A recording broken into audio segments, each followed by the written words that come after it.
আলিপুরদুয়ার জেলার ৫টি বিধানসভা কেন্দ্রের বিজেপি প্রার্থীদের যিনি হাতে করে জয় ছিনিয়ে আনবেন এবং ভোটের লড়াইয়ে যিনি বরাবর সমর্থন করবেন, ঠিক করবেন রণনীতি, সেই সেনাপতি কিন্তু মনোজ টিগ্গা।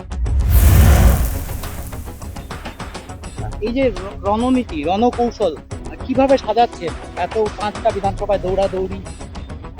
দেখুন, যে কোনো জিনিস একটা আপনাকে সেটা ঠিক করে নিতে হয় যে কীভাবে আপনি কাজ করবেন।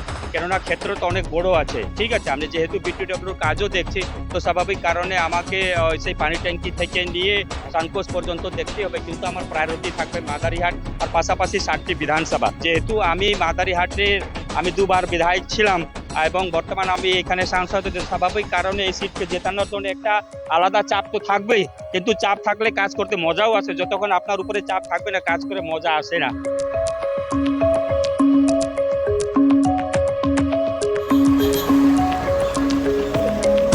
বিভিন্ন চা বাগান ঘুরছেন, চা বাগানের শ্রমিকদের সাথে কথা বলছেন, চা বাগান শ্রমিক নেতাদের সাথে কথা বলছেন। মনোজদা, এই যে প্রচার করছো চারিদিকে, প্রচারে কি তুলে ধরতো মানুষ, চা শ্রমিক সাধারণ মানুষের কাছে?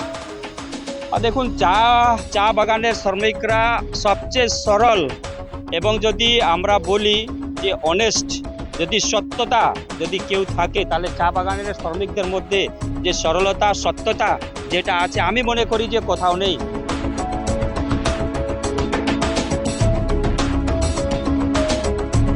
34 বছরেও কিন্তু বামপন্থীরা চা বাগানের দিকে তাকায়নি, এবং এই 15 বছর ধরে আমরা দেখছি যে চা বাগানের দিকে কিচ্ছু কাজ এরা করেনি।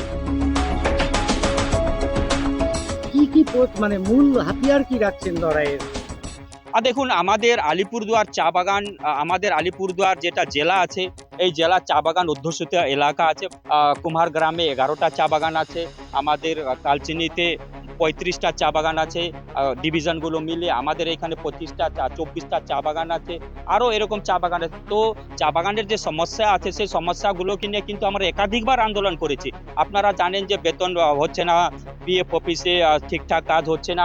এই নিয়ে আমরা কিন্তু ডিএম অফিসে দুপুর 12টা থেকে রাত 9টা অবধি শ্রমিকদেরকে নিয়েছিলাম। বন্ধ চা বাগান নিয়ে বেতন পাচ্ছে না। তারপরে আমরা ডিএলসি, ডিভিশনাল লেবার কমিশনারের এইখানে একাধিকবার গেছি, কিন্তু এই রাজ্য সরকার চা শ্রমিক নিয়ে উদাসীন, কোনো কর্ণপাত নেই, কোনো কথা শুনে না। আর সবচেয়ে বড় জিনিস হচ্ছে, এখানে আজ গোপালপুর মোটামুটি ভালো চা বাগান আছে, কিন্তু এখনও দেখবেন যে চা বাগান বন্ধ আছে। এই চা বাগানকে খোলার নিয়ে কিন্তু টিএমসি ট্রেড ইউনিয়ন একটা শব্দ, একটা বাক্য কিন্তু খরচ করেনি। এইখানে দেখবেন যে মাঝের ডাবরিতে জানুয়ারি মাসে অভিষেক ব্যানার্জি এসেছিলেন, সে সময় কিন্তু কালচিনির শ্রমিকরা অনশনে বসেছিলেন, তাদের কাজ করে বেতন পাচ্ছিলেন না। কিন্তু সেখান থেকে ওয়াকিং ডিস্টেন্স আছে। অভিষেক ব্যানার্জি এইটুকু তার মনের মধ্যে আসেনি যে আমি একটু গিয়ে শ্রমিকদের সাথে কথা বলবো, একবারও গিয়ে কিন্তু তারা কথা বলেনি। আমি নিজেকে সেনাপতি মনে করি না। দল আমাকে বিধায়ক বানিয়েছিল, দল আমাকে এখন সাংসদ বানিয়েছে। আমার দায়িত্ব আছে যে দল আমাকে যে দায়িত্ব দিয়েছে, সে আমার দায়িত্ব আছে যে আমার 5টা 5-এ আমরা জিতবো। 21-এ আমরা 5-এ 5 জিতেছিলাম। যদি আমরা লোকসভার নিরিখে দেখি, তাহলে আমরা 7-এ 7 জিতেছিলাম। এইবার নিশ্চিতভাবে আমরা আশাবাদী আছে যে আমাদের যারা 7 জন প্রার্থী আছে, তারা কিন্তু বিপুল ভোটে জয়যুক্ত হয়ে বিধানসভায় ঢুকবেন।